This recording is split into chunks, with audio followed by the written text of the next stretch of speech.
I'm about to blow your fucking mind, and I'm going to tell you something that almost no trader knows. Most traders, they struggle with waiting. Just kidding about the part where nobody knows it. Everybody knows that everybody sucks at trading. But it's not because they lack the skill of discipline. It's because they attach expectation to every single moment that occurs in the chart.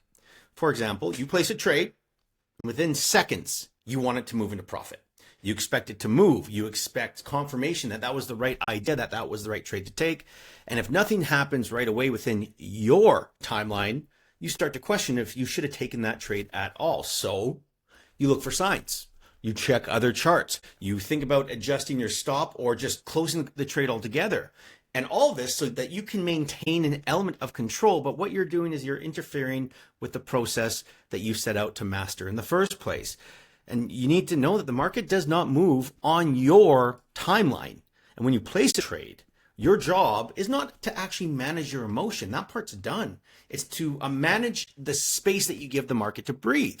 And when you allow that setup to breathe and to give it time to either hit your TP or fail based on the criteria that you defined before you entered, waiting without expectation means sitting with uncertainty without demanding resolution. And it's one of the most valuable habits that you can train, but most traders cannot do it because they still interpret stillness as failure, doing nothing as failure. They think that if a trade isn't instantly in profit, something must be wrong. So they interfere. They over monitor.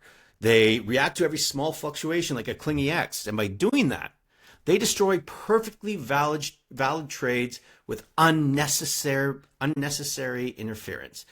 So the solution isn't to avoid waiting for your trade to play out or waiting for the next trade to show up. It's to reframe it.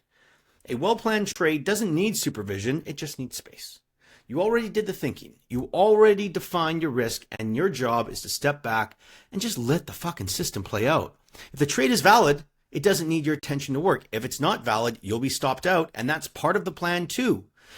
And what you're training here is non-interference. It's a real skill, and it's not passive. It's active. You're choosing not to act. You are resisting the urge to manage something that doesn't need managing, and that's where you become a consistent trader. Because once you learn to wait without needing some confirmation or extra confluence from the chart, you will stop interrupting good trades. You will stop jumping from pair to pair. You will stop misreading normal pauses or pullbacks as problems, and you will give the market the one thing it actually needs: time and space. And when you can do that consistently, your system starts to work the way it was designed to, because you finally stopped getting in its way.